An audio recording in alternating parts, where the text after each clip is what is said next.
안녕하십니까. 박상훈 신문입니다. 오늘은 지난번에 이어서 대한민국의 천주교의 위기와 이를 어떻게 다시 해요. 아니 거기 말을 놔도 돼. 나 끊어 덤벙대 일단 이런 끊어.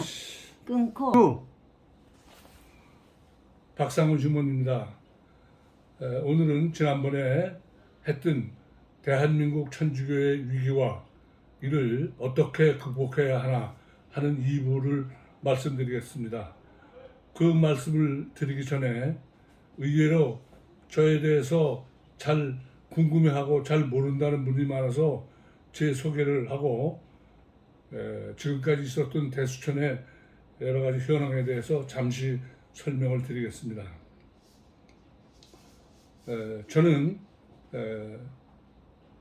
그 의정부 교구의 그 중산성당 신자이면서 저는 교직에 몸을 담아서 일산에 있는 백석고등학교 교장을 마지막으로 교직 생활을 마치고 또 일산에 있는 아까 말씀드린 중산성당에서 2000년 초에 가건물인 그런 상태에서 분당된 상태에서 초대 사목회장을 지내면서 4년간 새로운 성당을 짓는 일에 미력하라마 내 그 정성을 바쳤던 그러한 일도 있었습니다. 저는 대수천에서는 대수천 2기, 다시 말해서 2020년 8월 12일까지가 2기인데 저는 2019년 말부터 대수천의 교육국장으로 봉사를 했었고 그 다음에 그 2020년 3월 18일서부터 3기 대수천이 시작되었을 때는 그 본부장이 그 사임하는 바람에 그 후임의 자리를 2020년 후반부부터 그 봉사를 했었습니다. 그런데 불행하게도 이 대수천에 그 이계성 대표의 그 노선에 대해서 상당히 불만을 가지신 분들이 이 3기 집행부 구성에 대해서 잘못됐다 하는 점을 문제 삼아서 법원에 가처분 신청을 했습니다. 그때 그 8월 8일 날 2020년 8월 8일 날 가톨릭 회관에서 새 집행부를 구성하기 위한 그 회의를 열었는데 서로 간에 그 의견과 견해 차이로 그 대관을 한 4시간의 시간을 전부 소모하고 그 제대로 선출을 못했습니다. 그래서 사실 그 모임이 끝난 다음에 그 가서 같이 식사를 하려고 했던 대수천 사무실 근처에 그 몽돌 식당이라는 식당에 가서 그 저녁을 먹기로 약속이 되어 있었는데 그만 회의가 제대로 마무리되지 못하고 식당을 옮겼을 때 그때 사실 전체에게 알리지 못하고 그 식당으로 가려고 하는 분들은 제대로 오지 못한 채에 그 집행부를 구성했습니다. 그거에 대해서 그 반대하는 분들이 그 전체에게 알리지 못하는 것은 적법하지 않다 하는 것을 문제 삼아서 그 합법성을 인정받지 못한다 이러한 소송을 제기했습니다. 그래서 그와 같은 그 재판 결과가 가처분 결정이 되고 다시 말해서 가장 기본적인 저희들이 워낙 그 경황이 없었기 때문에 그분들을 그 전체를 모시지 못하고 한 그러한 그 문제가 결국은 가처분이 돼서 그 2021년 2월 8일 날 직무대행을 법원에서 임명을 했습니다. 다시 말해서 직무대행이라는 것은 우리 대수전 회원들이 선출한 것이 아니고 원고 측에서 추천한 인사의 한 분이 직무대행이 됐습니다. 그러나 이 직무대행이라는 것은 그 임시적인 조치로서 정상적인 어떠한 그 상태가 원상 회복이 되면은 직무대행의 임무는 종료되는 것으로 그렇게 되어 있습니다. 그런데 여러분들이 혹 그 오해하고 있는 분들이 지금 직무대행의 쪽으로 그 모든 이계성 대표의 그 저기가 새로 임명된 그러한 것처럼 오해하시는 분이 있어서 저는 사실은 처음부터 이 서로 대수천의 이 갈등 관계가 일반 회원들한테는 알려지지 않고 조용히 합의하고 잘 해결되기를 원해서 지금까지 이 문제에 대해서 한 번도 언급하지 않았던 것입니다. 그러나 이 반대하는 분들의 의견을 보면은 우리 이계성 대표가 너무 그 우리 천주교의 문제를 너무 지나치게 까발려서 그 말하자면 앉아서 침 뱉기식으로 된다. 이러한 그 의견이 있었고 제가 그분들의 얘기를 좀 청취해 보면 그러나 이계성 대표의 얘기는 지금 정의구현 사재단의 입장에서 보면은 너무 우리나라의 말하자면 대수천의 운명을 천주교의 운명을 위태롭게 할 만큼 너무 좌경화되고 공산화에 도움을 주는 이러한 행위를 하기 때문에 우리는 개혁하기 위해서 비판할 것은 비판해야 된다. 이러한 얘기를 하시고 또 그분들이 반대하는 이유 중에 하나를 제가 청취해 보면은 왜 천주교의 정체성을 살리지 못하고 왜 정광훈 목사와 힘을 합쳐서 활동을 하느냐, 왜 거기서 부역하느냐 이렇게 비판하는 분들이 많습니다. 그럼에 비해서 이계성 대표 얘기는 지금까지 우리가 뭐 기독교, 천주교 이렇게 구분해서 말하는데 사실은 잘못 얘기되는 거고 기독교 하면은 카톨릭, 보편적 교인 카톨릭과 개신교라는 말을 합니다. 그러니까 이것이 다 통틀어서 다 기독교인 것입니다. 그래서 나라가 위태롭기 때문에 이것은 같은 형제적 입장에서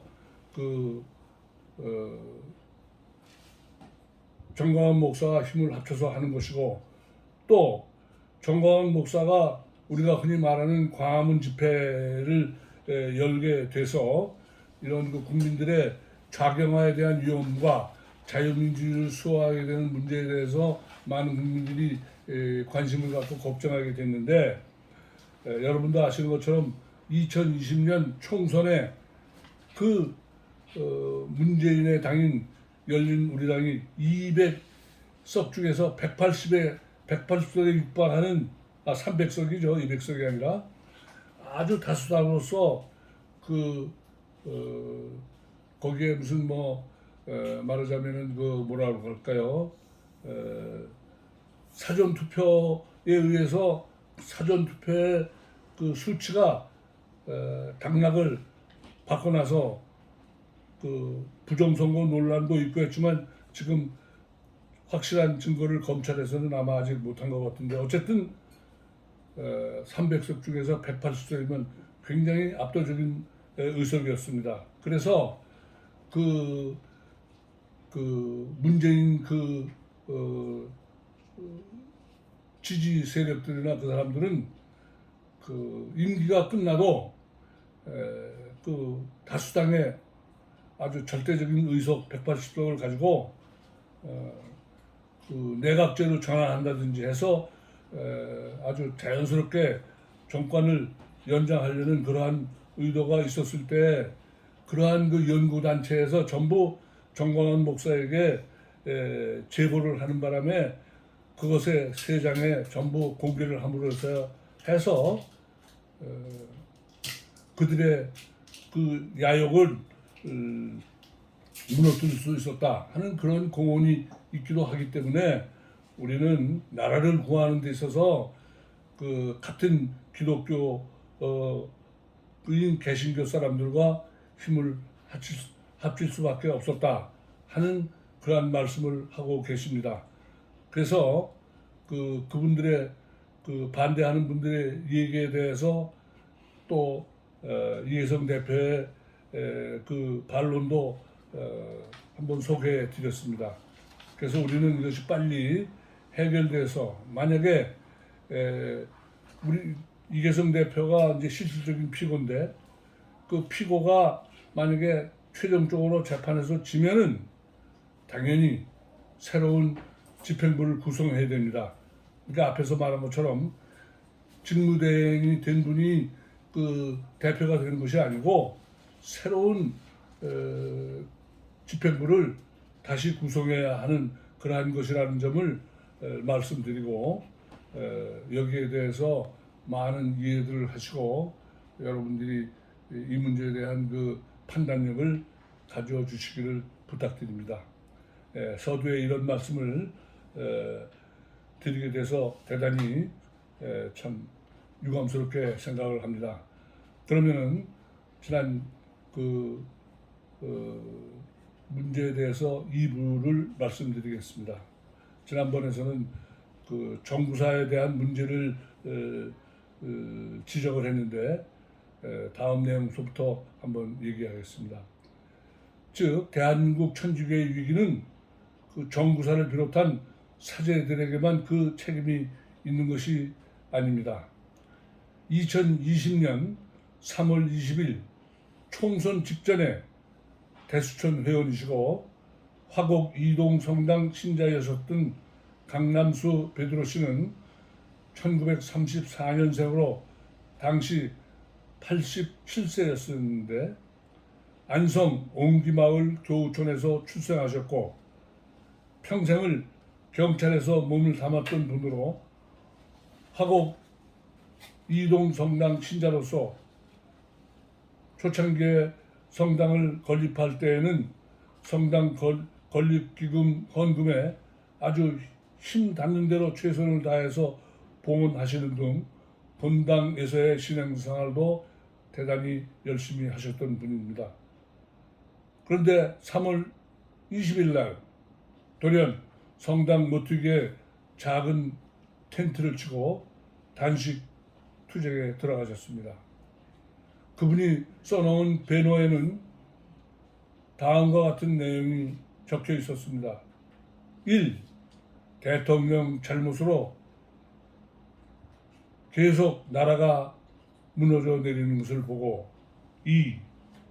한국 천주교회가 하루하루 좌경화되는 것을 보고 3. 더는 보고 있을 수 없어서 이 몸이라도 주님께 바쳐 도와달라는 기도를 드립니다 하는 그러한 문구가 적시되어 있었습니다. 천주교가 좌경화되어 가고 대통령이 나라의 운명을 위태롭게 하는 지경에까지 이르는 이 상황에서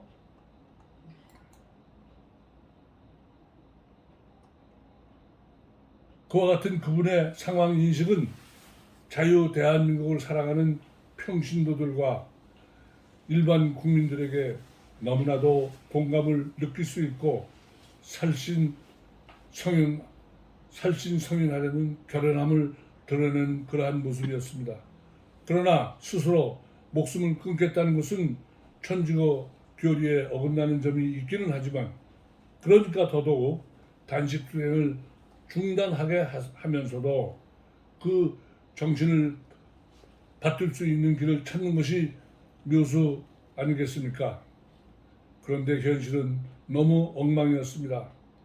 화곡 이동 주임 신부와 사목위원들은 그에 대해서 그의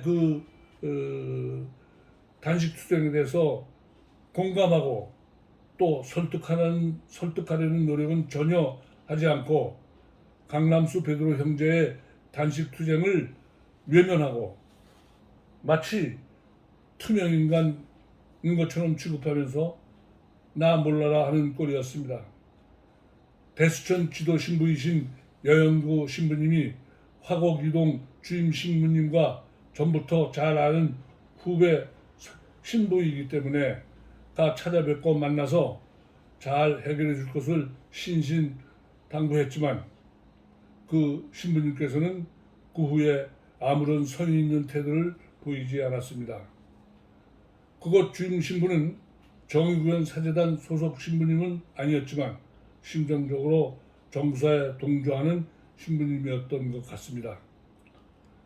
대수천의 이혜성 대표와 많은 대수천 회원들이 거의 매일 출근하다시피 화곡 이동 성당을 찾아 단식 중단을 간곡하게 부탁드렸지만 그분의 뜻이 워낙 완강하여 어쩌지 못했습니다.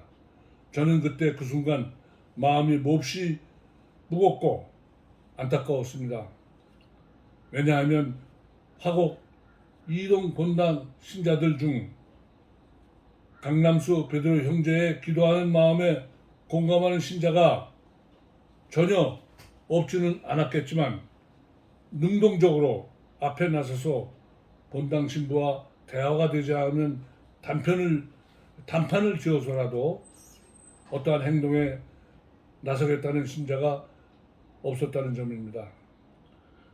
저의 개인적 희망사항으로는 몇십 명의 뜻을 같이 하는 신자들이 조편성이라도 하여 순환적으로 밤샘 몽성에 동참하는 행동을 보여줌으로써 죽은 신앙이 아니라 살아있는 신앙, 수동적 신앙이 아니라 능동적이고 용기 있게 나서는 행동하는 신앙인의 모습이 있어야 되지 않을까 혼자 상상해 보는 것이 희망적 기대였습니다. 그러나 현실적으로 그런 기대 상황은 전혀 일어나지 않는 평온함, 아니 침묵 그 자체였습니다. 결국 강남수 베드로님은 단식 24일 만에 운명하시게 되었습니다. 나는 그때 창세기의 소돔과 고모라의 이야기가 연상되었습니다. 성읍에 의인 50명이 있더라도 썰어 보시렵니까? 하고 아브라함이 말씀드리자 주님께서 의인 50명을 찾을 수 있다면 그들을 보아서라도 그것 전체를 용서해 주겠다. 아니 45명을 찾을 수 있다면 아니 더 양보해서 40명이 있더라도 더 양보해서 30명을 찾을 수 있더라도 더 양보해서 20명을 찾을 수 있더라도 아니 10명을 찾을 수 있다면 나는 그들을 용서하겠다. 이런 말씀을 하셨습니다. 나는 그 상황에서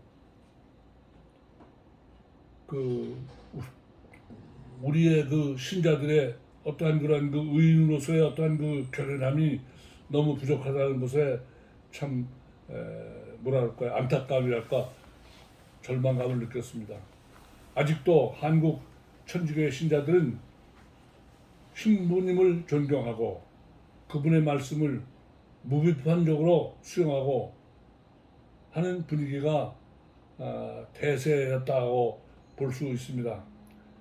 2019년 문재인의 평화쇼 때 평화쇼라고 하는 말로 하는 것은 독재자 김정은과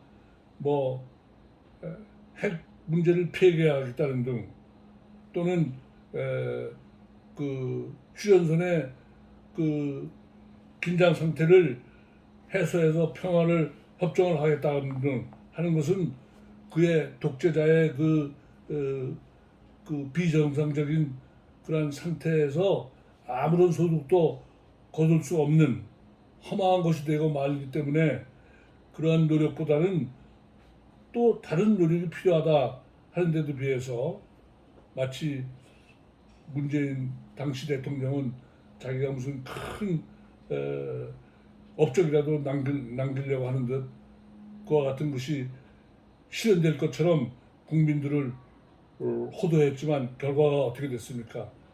허무한 것이었죠. 그러니까 저는 쉬워라는 말로 표현하는 겁니다. 그런데 이 문재인의 대북 평화 정책에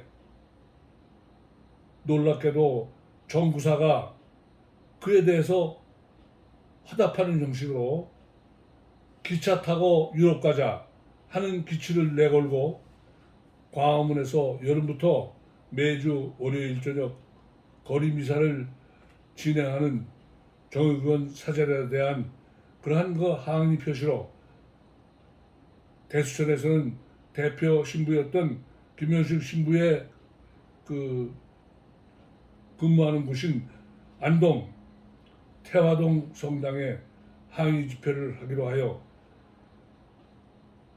태화 성당을 대수천이 찾아왔을 때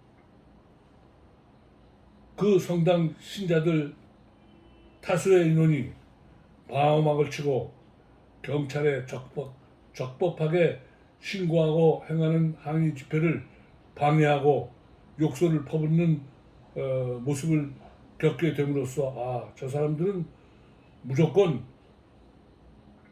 신부님이 옳건 그르건 우리 성당의 신부님이라고 해서 그 보호하는 모습을 보고 우리나라 신자들은 신부의 잘잘못을 불문하고 무조건 편드는 것이구나 하는 생각을 하게 되었습니다.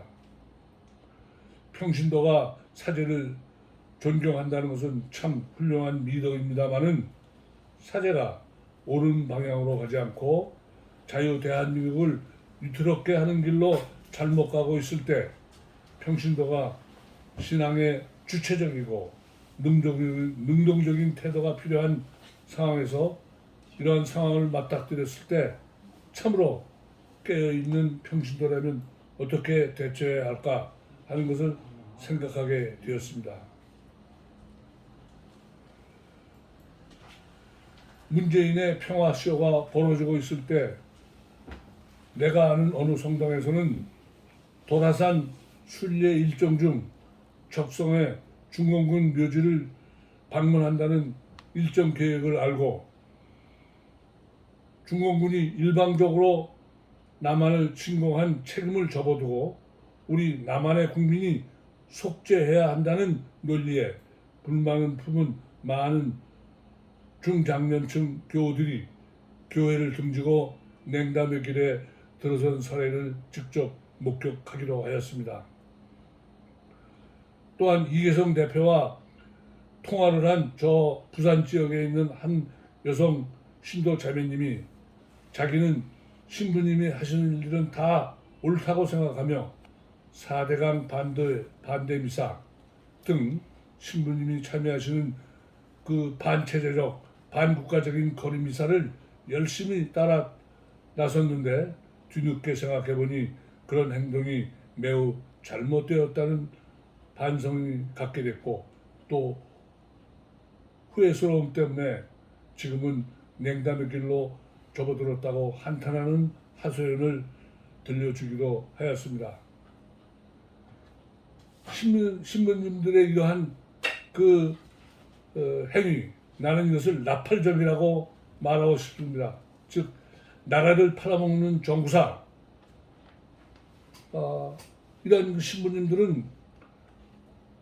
이런 신부님들에게 그냥 무조건 맹목적으로 견디는 유형이 있는가 하면 이에 불만을 품고 교회를 등지고 냉담하는 유형, 이 두 가지만 있는 것은 아니라는 점, 선택지는 두 가지만 있는 것이 아니라 새로운 선택의 길이 있다는 점을 말씀드리고자 합니다. 이번 3월 9일, 올해 3월 9일 대선 때 3월 6일 일요일이었습니다. 그때 일요일 미사에 어느 정구사 신부님이 강론을 통해서 하시는 말씀이 이번 대선 투표에서 제대로 된 대통령을 뽑아야 할 기준을 제시하고 제시하겠다고 하시면서 무석에 빠진 후보, 전쟁을 운운하는 후보는 부적격하다고 아주 자신있게 강론하는 상황을 목격하고 저는 참으로 놀라서 주위를 살펴보니 강론을 듣고 있는 신자들의 표정이 너무 무심하다는 그러한 그 표정이었습니다.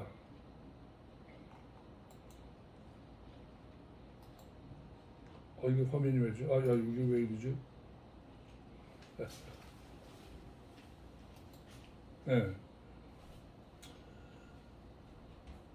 제가 생각해 신부님이 하시는 말씀이니까 하고 체념하는 것인지 아니면 그 선택이 옳다고 동의하는 태도인지 참 분간하기 어려웠습니다. 저는 그때 미사가 끝나고 나오는 신부님을 기다렸다가 말씀드렸습니다. 신부님께서 파렴치범, 불륜과 폐륜을 저지른 후보는 안 된다는 언급을 하지 않으시면서도 전쟁 운운하는 등 사실을 왜곡하는 강론의 말씀은 옳지 않기 때문에 항의하면서 저의 강력한 항의를 들으신 그분은 내 얼굴을 제대로 쳐다보지도 않고 피해가는 것이었습니다. 어쨌든 정부사 신부님들의 이 잘못된 언행에 신자들이 제대로 의사 표시를 하지 않기 때문에 그분들은 더 기고만장해지는 것이 아닌가 하는 생각도 해보게 되었습니다. 우리 깨어있는 평신도가 비현실적인 몽상주의에 빠져서 대한민국의 자유민주주의를 훼손하려는 신부님들에게 분명한 의사표현을 함으로써 신앙의 주체, 신앙의 능동적인 태도로 나가려는 제3의 선택지가 대한민국 천주교를 바른 길로 나아가게 하는 현명한 선택이라고 주장하고 싶습니다. 2차 세계대전 때 잠수함에 토끼를 데리고 탔다고 합니다.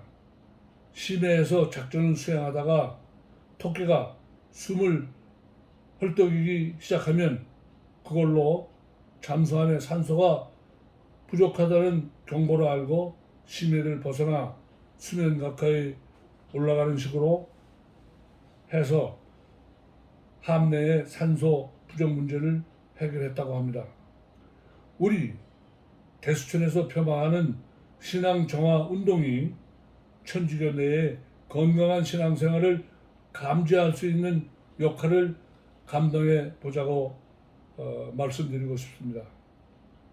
희망사항이라면 대한민국 전체 교구에 이런 감지 기능을 가진 역할을 상시적으로 하는 신앙 정화 활동이 늘어나서 이렇게 무책임한 언동으로 나라의 운명을 위태롭게 하는 사제들의 그 언동에 제동을 거는 이러한 그 장치가 있어야 되겠다는 것입니다. 우리나라의 작금의 상태는 정부사 사제뿐 아니라 일반 국민들 사이에서도 사회주의 사상이 아주 이상적이고 멋있게 보이는 착시 현상 같은 것이 팽배합니다. 예를 들면 민노총이라는 노동조합은 대체로 대기업 소속의 노조원입니다. 귀족 노조라고 비판받기도 하는 이 집단에서는 지난해엔 현대자동차 노조가 골프장에서 노조원 단합대회를 한다는 아주 자본주의적인 뻔뻔한 모습을 보였습니다. 즉 고소득으로 자본주의의 단맛을 다 누리고 있으면서도 그들이 겉으로 주장하는 바는 사회주의를 지향한다는 점이었습니다. 이와 같은 이중성이 얼마나 가소로운 일인가 한번 생각해 봐야겠습니다. 만약 가상적으로 적과 통일되어 공산화된다면 그들의 신상이 어떻게 될까 하는 것을 상상해 보십시오. 사회주의가 노동자, 농민이 주인 된다고 지금까지 선전해냈지만 러시아나 중국이나 북한이 노동자, 농민이 주인이 된 적은 단 한 번도 없었고 앞으로도 전혀 기대할 수 없을 것입니다. 그럼에도 불구하고 이번 민노총 대회에서는 아주 뻔뻔스럽게도 아주 태연스럽게도 북한에서 내려온 지령문을 그대로 낭독했다는 것입니다. 우리가 이것을 그냥 좌시하고만 있어야 되겠습니까? 또한 대깨물이라는 집단, 개딸이라고 하는 집단, 이런 집단들이 좌파 정치인에게 올인하는 이러한 정치 현실은 매우 반자유적이고 우리의 국가의 운명을 위태롭게 한다는 것을 감지해야 할 것입니다. 유명 연예인들 중에서도 자기들은 자본주의의 그 재미있는 맛을 다 보면서도 겉으로는 사회주의인 척, 사회주의자인 척 하는 이중적 태도가 얼마나 위험천만한 짓인지를 우리 국민들이 감지하고 그들이 그런 태도가 창피스럽다 할까 떳떳지 못하다는 것을 깨닫게 하는 이러한 일들을 하는 것이 자유민주주의적 으로 지향하는 신앙 정화 운동임을 개척자 역할을 자임하는 것입니다. 정의교원 사제단 신부는 전체 사제단 중 10분의 1 정도에 불과합니다. 이런 소수의 사제들이 대한민국 천주교 전체를 대표하는 것처럼 분탕질하고 있습니다. 그들의 발전 방향 전환을 생각할 때 없는 것은 그들의 방향 전환이 기대되는 것은 아마 연못고 즉 나무에서 물고기를 찾는 것처럼 아주 기대하기 어려운 무망한 일인 듯합니다. 그러므로 가칭 자유 대한민국 수호 사제단과 같은 새로운 사제단이 출범해야 합니다. 지금까지는 그렇게 될 경우 천주교 사제들이 분열된 모습으로 비춰질까 염려하여 자제해 왔다고 합니다. 그러나 정구사 사제들의 이 나팔사 나라를 팔아먹는 사제단의 모습은 더 이상 허용돼서는 안 되는 그러한 위험한 지경에까지 이르렀습니다.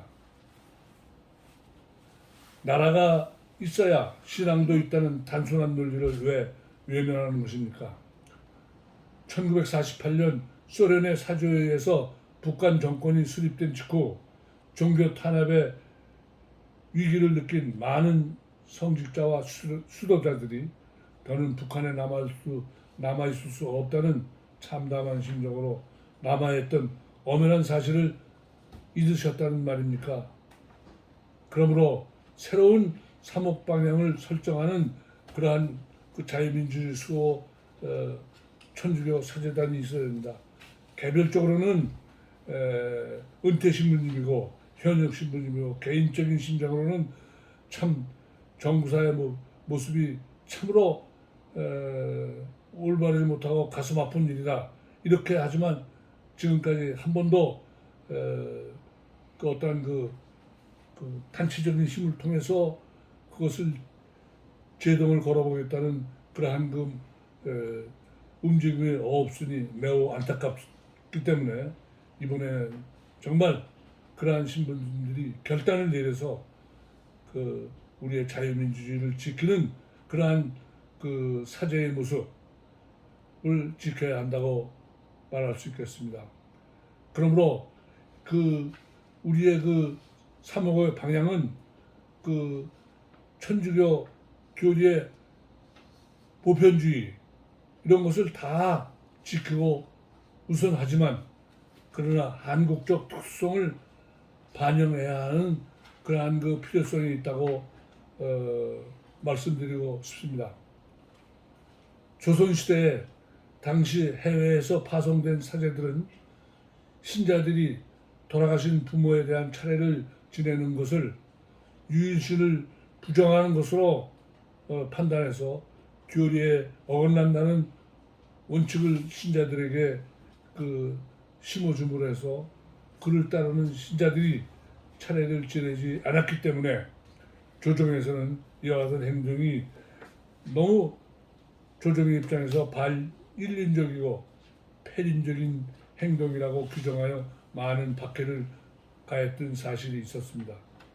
그러나 그 후 가톨릭 교리 및 지침을 융통성 있게 해석하여 유일신을 부정하는 것이 아니라 돌아가신 부모님을 기리는 미풍양속이라고 인정하여 이것을 차례를 허용하게 되었습니다. 즉 사랑, 나눔, 섬김, 용서 등 보편적인 가톨릭 교리를 바탕으로 하면서도 한국만이 겪고 있는 상황을 이해하며 반영된 그러한 한국의 특성이 고려되는 사목 방향 내지는 지침이 새롭게 만들어져야 한다는 것이겠죠. 현재 지구상에서 공산주의 위협에 가장 심하게 노출되어 있는 지역을 꼽는다면 우선 대한민국이 제일 우선합니다. 대한민국처럼 그렇게 공산주의 위협에 노출된 나라가 그렇게 많지 않습니다. 공산주의 원조라고 볼 수 있는 러시아, 그리고 강대국 대열에 들어선 중국, 또한 우리와 같은 동족이지만 공산주의 독재 정치를 하고 있는 북한, 그들은 한 번도 지금까지 남한을 적과 통일하겠다는 야획을 저버리지 않고 70년 이상을 그 야욕을 채우기 위한 온갖 전술과 전략으로 남한의 그러한 사회주의 사상을 뿌리내리기 위해서 많은 시도를 하고 있음에도 불구하고 우리 일반 국민들은 너무 그러한 사실을 인정하지 않으려는 것이 참으로 안타깝습니다. 1945년 분단되고 48년에 스탈린의 사주에 의해서 정부를 수립한 북한은 1년 후, 즉 1949년 남한을 남침하여 강행하여 파죽지세로 낙동강까지 밀고 들어와 자유 대한민국의 운명을 끝장나는 줄 알았지만 하느님의 도우심으로 미국이 주도해서 결성된 유엔군과 열악한 상황에서도 한국군은 필사적인 항전을 함으로 해서 놀랍게도 자유 대한민국은 지켜낼 수 있었습니다.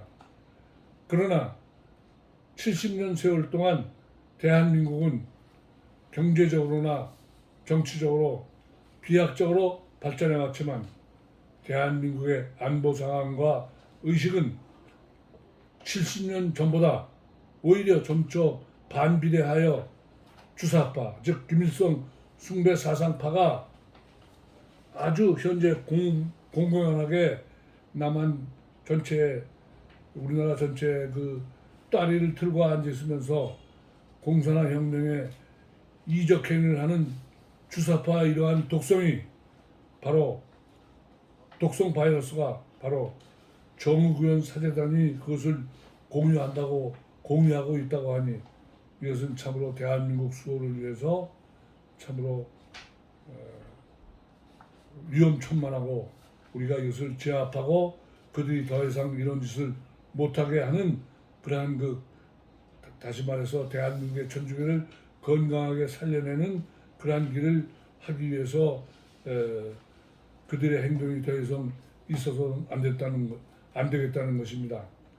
그러므로 갇힌 자유 민주주의 수호를 위한 사재단이 출범하여 공산 세력의 반자유주의를 배격하는 사목 활동과 지침을 최우선으로 하는 사재단의 활동이 시대적, 역사적 사명으로 여기고 정부사의 만행이 더 이상 허용되지 않는 대한민국 천주교가 우리 평신도들과 일반 국민들에게도 사랑받는 존재로 자리매김할 수 있다고 말할 수 있겠습니다. 감사합니다.